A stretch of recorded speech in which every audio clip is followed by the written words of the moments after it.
I'm Simon and I'm a bit of a technology fan. Not wishing to give away just how ancient I am, but I got into computers at a time when personal PCs were very new and kind of exciting. Devices like the VIC-20, the BBC Micro and the Sinclair Spectrum. Then when portable devices came along, PDAs like the Palm Pilot and the Scion Series 5, I was really hooked. Jump forward a few years and I've used all kinds of devices from many different companies. However, as far as smartphone goes, I've probably stuck to the safe choice from the major brands.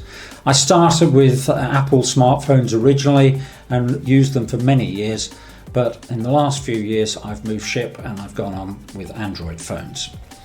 Apple's iPhones, Google Pixel phones, Samsung Galaxy phones, I've used them all. I always tend to opt for the top of the range. Not because I particularly need the most powerful device with the biggest and brightest screen. I'm not a huge gamer, at least not on mobile devices. I'm not editing video and audio files on my phone. I still find a desktop or a laptop better for that. It's partly because it's simply in my nature. I love tech and always want the latest and best. Yes, I know that's a fault.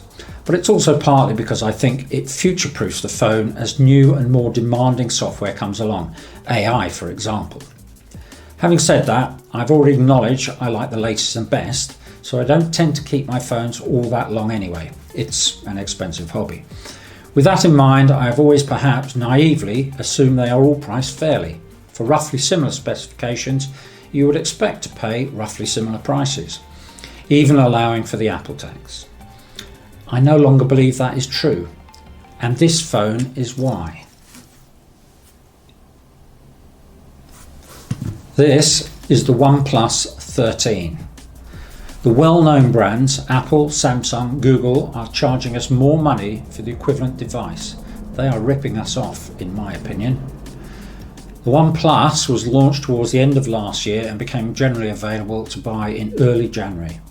I bought this one in mid-January and I've had it for over 2 months now and been using it as my primary phone on a daily basis. Before we look at why I think we are being ripped off, let's take a quick look at the OnePlus 13 and one of its major standout features. It's just 8.9mm thick but feels slimmer due to slightly curved edges. When all other phones seem to copy the iPhone with its completely flat screen and flat edges, I applaud OnePlus for keeping the slightly curved edges we see here. It does make the phone more comfortable to hold in your hand. The OnePlus is relatively svelte, it's lightweight, it's just 210 grams, and that combined with those curved edges and this microfiber vegan leather back in this midnight ocean colour makes the phone easy to hold and less slippery than most. Looking around the phone, we have the usual USB-C transfer and data charging port on the bottom with a SIM tray alongside, and on the right hand edge we have the power button and the volume controls above. Rather unusually these days, but on the top edge we have an infrared blaster. This, combined with the OnePlus IR remote control software, allows us to control devices like TVs if we wish. A highlight for me, and something I use multiple times a day, is found on the left edge. This is the alert slider. In the bottom position the alerts are on, in the mid position they vibrate only, and in the top position alerts are off. Simple but highly effective, and as I say, something I use every single day. I find the phone comfortable to hold in my hand. Phones are something we use a lot, or most of us use quite a lot anyway, and so having something that's comfortable to hold in your hand and easy to use is a benefit. One of the most impressive features of the OnePlus 13 is the battery and how quickly it charges. They've packed in a massive 6,000 mAh battery. For those of you who aren't battery geeks, that is a significant jump in capacity compared to previous OnePlus phones, and indeed compared to most other flagship smartphones. They tend to hover around 4,600 to 5,100 mAh. This is achieved using a dual cell design. Essentially, two 3,000 mAh batteries work together. What this means for you is potentially much longer screen on time, less worry about running out of juice during the day, and more freedom to do what you love on your phone. But it's not just about size. It's also about the type of battery. The OnePlus 13 boasts a silicon nanostack battery. While OnePlus hasn't gone into extensive detail, the use of silicon in batteries is a growing trend, promising higher energy density. Think of it as getting more power packed into a similar or even smaller space. This is a big step forward and something I'm excited to see in action. Then, if we pair the extra battery capacity with blazing fast charging, we're onto a winning combination. The OnePlus 13 supports up to 100 watts wired charging. You do have to use one of their SuperVOOC chargers. I've got the 80 watt SuperVOOC charger, as they offered it for just $19 if bought at the same time as the phone. What does that mean in the real world? My non-scientific experience has shown that I can put it on the charger for 20 minutes when I get up in the morning and a further 20 minutes after I get home later in the day. That is all I need to keep it topped up. I use it throughout the day, often in my car on the way to appointments, listening to podcasts, using Google Maps, browsing the internet between jobs, making and receiving phone calls. I don't have it on a charger at all during the day. I don't need to. For those who love the convenience of wireless charging, the OnePlus 13 also supports up to 50 watts wireless charging using one of their AirVOOC chargers. If you run out of juice at any time during the day, you can get a full wireless charge in around 65 minutes and a full wired charge in around 35 minutes. That's incredibly quick. So what are the big takeaways here? Well, a large 6,000 mAh battery for potentially all-day battery life. Cutting-edge silicon nanostack technology for improved energy density, blazing fast 100 watts SuperVOOC wired charging, and you can get from 0 to full in under 40 minutes. Convenient 50 watts AirVOOC wireless charging as an optional extra. The added bonus of reverse charging on your other devices, so you can put your watch on the back and charge it from the phone, similar to what you can do on other Android phones. Overall, the OnePlus 13 seems to be packing a serious punch when it comes to battery and charging. These advancements lead to a much better user experience, keeping it powered up and ready to go throughout the day. What do you think about the OnePlus 13's battery and charging? Personally, I think this is a game changer.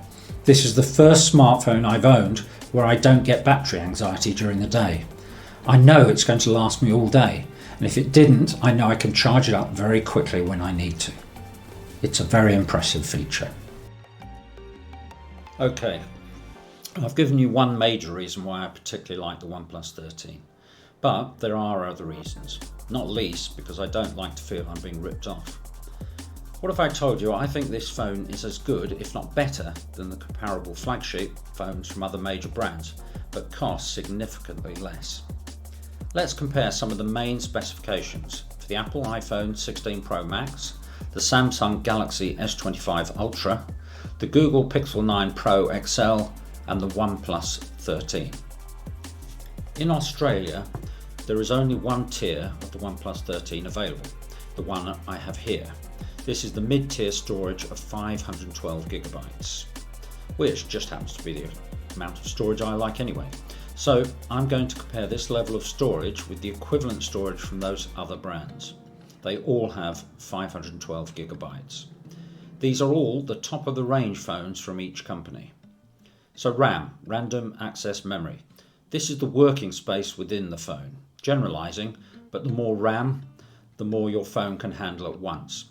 It also may have an effect on how well the AI features work. As you can see, the iPhone 16 Pro Max has the least at 8 gigabytes. Then we have the Galaxy S25 Ultra on 12 gigabytes, and both the Pixel 9 Pro XL and the OnePlus 13 on 16 gigabytes. Then we move along to battery capacity, an area I have already stressed the OnePlus 13 excels at. 4,685 mAh for the iPhone, 5,000 mAh for the S25 Ultra, 5,060 mAh in the Pixel, and yes, an impressive 6,000 mAh for the OnePlus. Okay, it's great to have a decent sized battery, but the speed at which you can top it up is just as important. On the wired side, that is directly plugged into the USB-C port, the iPhone supports up to 30 watts. The S25 Ultra 45 watts, the Pixel 37 watts. They mention a 45 watt charger in the Pixel marketing, however tests have shown the phone only supports up to 37 watts. And finally, that impressive 100 watt charger for the OnePlus 13. It's important to understand all these figures are up to and do depend upon having the charger and the correct cable.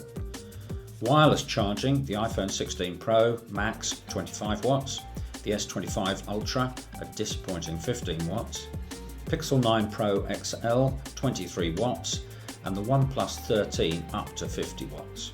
Again, all of these are dependent on having the correct wireless charger for the device. Processor speed, the brains of the device. I'm not getting into details here or benchmark tests, there are plenty on the internet if you're interested. Apple used their latest A18 in the iPhone, by all accounts a very speedy processor. The Samsung and OnePlus use the latest Qualcomm Snapdragon 8 Elite chip, with Samsung boasting that theirs is a special version. It is apparently overclocked by 3 to 4%. Finally, the Pixel uses Google's Tensor G4 chip. In tests, it appears the A18 and the Snapdragon 8 Elite are broadly similar in processing powers, with some tests showing a slight advantage to one processor over the other, and then another test showing the opposite. In the real world, they're both excellent fast processors. Many tests have shown that on paper, the Tensor G4 and the Pixel 9 Pro XL is quite a bit slower than the A18 and the Snapdragon 8 Elite. However, in my experience of using the Pixel for several months, the phones seem plenty fast enough, possibly helped by the generous 16GB of RAM. Now on to brightness. Why is this important? I live in Western Australia, one of the sunniest places on Earth. When outdoors, a brighter screen makes it easier to see and interact with your phone. Most manufacturers will mention two brightness parameters, normal and peak brightness. The Apple device claims 1000 and 2000 nits respectively, the Samsung 1860 and 2600, the Pixel 2000 and 3000, and finally the OnePlus 1600 and 4500 nits. All of these screens are bright, making it relatively easy to use them outside. However, one of them has a real advantage in my opinion, and that is the Samsung Galaxy S25 Ultra. Not because of the brightness numbers, but because it has Corning Gorilla Glass Armor 2. This scratch-resistant ceramic shield has an anti-reflective coating, and this makes a significant difference under lights or when used outdoors in sunshine. Talking of screens, our main interface with our smartphone, let's take a look. The iPhone 16 Pro Max and Galaxy S25 Ultra both have large 6.9-inch OLED panels. The Apple screen is 460 ppi and the Samsung 498 ppi. The Pixel 9 Pro XL and OnePlus 13 have ever so slightly smaller OLED panels at 6.8 inches. Although, side by side, it's not easy to spot that extra 0.1 inch difference. The Pixel is 486 ppi and the OnePlus is 510 ppi. All of the screens support variable refresh rates from 1 to 120 Hz. Now on to weight. This can be important as generally speaking, the lighter the phone, the easier to use for prolonged periods. The iPhone is 227 grams, the Galaxy 218 grams, which is lighter than last year's S24. The Pixel is 221 grams and the lightest phone is the OnePlus at 210 grams. Of course, if you're then going to slap a heavy case on the phone, that may change things. Personally, I like to live dangerously, so often go caseless. How resistant to dust and water are they? They are all very good, with an IP68 rating. The OnePlus slightly ups the ante with an IP69 rating as well. What does this mean? IP69 means the phone is also resistant to high pressure water jets. If you search the internet, there are several brave, or perhaps foolhardy demonstrations showing the OnePlus 13 surviving a session in a washing machine or a dishwasher. This is not something I plan to emulate. And finally, price. Having seen all of the above comparisons, it's fairly easy to see these are all comparable devices with similar specifications, so we would expect them all to have similar prices, wouldn't we? All I can show is the list prices on the manufacturer's website here in Australia at the time of review. All 4 manufacturers sell direct to consumers from their respective websites, and these are the prices I'm about to show. I know that many manufacturers, with the possible exception of Apple, will have sales from time to time or offer good trade-in deals, Samsung, but these are the list prices. The Apple iPhone 16 Pro Max is $2,499 Australian dollars. I don't know about you, but I hate this 99 cents or $99 marketing price everyone uses. So let's round that up, shall we? So that is $2,500 for the iPhone. The Samsung Galaxy S25 Ultra is $2,350. The Google Pixel 9 Pro XL is $2,200. And the OnePlus 13 is $1,600. Based on the list prices, the Pixel is 600 Australian dollars more than the OnePlus. The S25 Ultra is $750 more, and the iPhone is a staggering $900 more. I'm sorry, Apple, Samsung, Google, I think you're ripping us off. I won't delve deeply into the OnePlus 13 camera system since there are already plenty of detailed reviews available online. Instead, I'll provide a concise overview of its specifications. The OnePlus 13 features a triple camera setup on the rear, housed in a circular design with the Hasselblad logo prominently displayed. This reflects the ongoing collaboration between OnePlus and Hasselblad. The main camera is a 50 megapixel Sony LYT-808 sensor with an f1.6 aperture and 23mm equivalent focal length. The ultra-wide camera is a 50 megapixel Samsung ISOCELL JN5 sensor with an f2.0 aperture and 15mm equivalent focal length. The telephoto camera is a new 50 megapixel Sony LYT-600 tri-prism sensor with an aperture f2.6 and a 73mm equivalent focal length and 3 times optical zoom. Additionally, there's an LED flash on the rear for low light photography. On the front, the phone sports a 32 megapixel Sony IMX615 sensor with an f2.4 aperture and a 21mm equivalent focal length. All cameras support 4K video recording at 30 or 60 frames per second with Dolby Vision, making it a solid choice for vloggers and content creators. The phone is equipped with 4 microphones to capture immersive audio during video recording. The OnePlus 13 also includes AI-powered tools similar to other flagships, photo unblur, ideal for capturing fast-moving images. Detail boost enhances sharpness in cropped photos, and reflection eraser removes glare from images taken through glass. As mentioned earlier, I'm not diving into technical details because I'm not a photography expert. My main concern is whether the phone can reliably take good photos when needed. From my experience with flagship phones from Apple, Google, Samsung and others, they all deliver comparable systems capable of producing excellent images. If you require more advanced features for your photography or your videography needs, chances are you're already using professional grade equipment rather than relying solely on a smartphone. The OnePlus 13 runs on Oxygen OS 15, an Android 15 based operating system that integrates AI and Gemini features. OnePlus highlights that this version is more compact and uses 20% less storage while delivering a smoother experience. In real-world use, the phone feels snappy with apps opening and switching seamlessly. Customization options are extensive. You can easily adjust the screen grid, app icon shapes, and create dynamic wallpapers for your home and lock screens using Wallpaper Wonderland, a built-in software. A notable addition is the separation of notifications and quick settings. Swiping down from the left opens the notification shade, while swiping down from the right opens the quick settings. If you prefer the classic combined layout, you can revert to it. One standout feature is the alphabetical list on the app screen. Tap on any letter instantly jumps to apps starting with that letter. Simple, yet incredibly useful. AI features enhance functionality further. Intelligent search enables deep searches across on-device files and notes.